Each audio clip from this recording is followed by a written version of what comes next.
It's my feel-good breakfast show.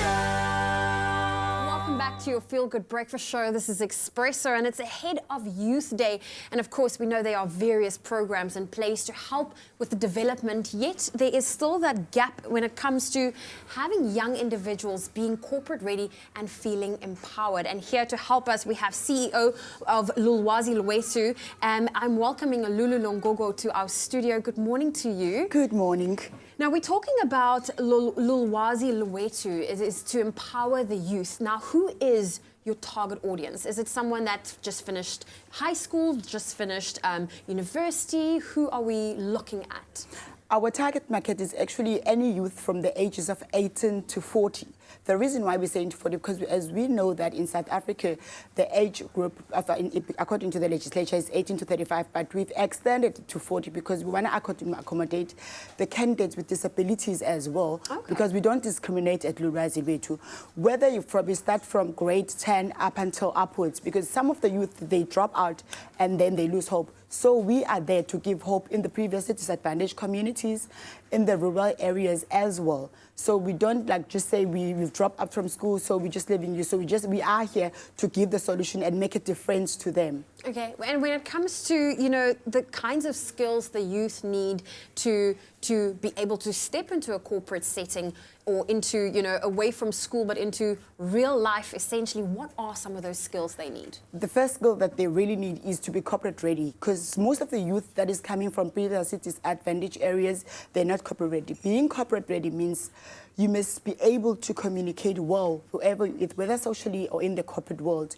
You must be able to draft your CV properly, because in some instances you find that graduates are there, but they can't actually go and present themselves, especially from the ones that actually went to the black schools. So they don't have that confidence and the self-esteem. So in Lulwazi Lwethu, actually, I've designed a module for them where we actually taken to them and tailor-made especially for them, depending whether you're matriculant or you're a graduate, then you actually know how to communicate, because some of the youth, they don't even know how to present themselves within the community and how to go about in the interviews, and they can't handle the rejection should you apply for a position and then they decline you. Some of them want to commit suicide, so we're there to coach them and tell them that there are other ways of doing it, and then before they do that, you must understand their passion. Because most of the youth, they tend just to go and apply for any position that is available, and it's not the way to do it. And then they end up dropping out and resigning and not loving the job. And it first starts with yourself and loving what you do. Now, I love that you say you want to prepare them as much as possible, but you often, sometimes, what is the best way for them to realize, listen, this is a great opportunity. I need to grab the bull by the horns right now. Okay. In order for them to do that, at Lulwazi, we don't just recruit. What we do, we've got a database, and then we do a selection process. And then before, we just check the client values and your values and what you're passionate about. And then we align what you're passionate about according to whatever position is available, whether it's a leadership or any position that is available in any financial institution or any government, so that you can be able to go and present yourself as much as you can. Yes, well, let's talk about some of the success stories that's come from Lulwazi Lwethu. I can talk until tomorrow about that one. Let me first start with this one, with this year. As you know that in the rural areas, technology is taking over in urban areas and big cities. Beginning of the year, I went to the rural areas. I don't know whether you know the West Coast area in the Swartland. So I went to Swartland municipality, and then I identified 5 different schools that were a cell phone is like luxury to them. And then I identified those schools, and then I worked with the Department of Education. Those schools were neglected for 9 years. And then I've asked them, why did you neglect them? Then they said because they couldn't, the travel challenges, because it's a gravel road. So I said, those are the ones that I want, because I want to make a difference. I actually brought the education system and technology to them to improve their life, because they are so good in maths and science. And then also on that one, and then I don't know whether you know the locomotives in Botswana. There were no coaches in Botswana. One of the locomotives in the industry, they were looking for artisans, and it's very difficult to get artisans that are qualified.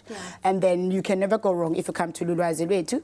And then I got artisans that have got the red seal certificate, meaning that they qualified to be able to build coaches, which is like your electricians, your welders, etc. And on that note, on the 29th and 30th of June this month, I'm going to be having a skills expo, which is going to be the first time that's ever held in Lethu. The reason why I'm bringing it in Lethu, I actually want to make the youth feel special, that I'm actually bringing a solution to the problem instead of pointing fingers, because everybody points fingers, they don't come up with a solution, because I'm there to make a difference and make sure that the community gets what they want, because the skills expo is not just going to be, because I've been to so many expos, and then I don't want them to just come and stand there and exhibit. What I actually want them to come and show them, let's say, if you're in hospitality, or maybe if you're doing medicine science. Well, Lulu, I can hear you're extremely passionate. This is something I would love to continue to talk about.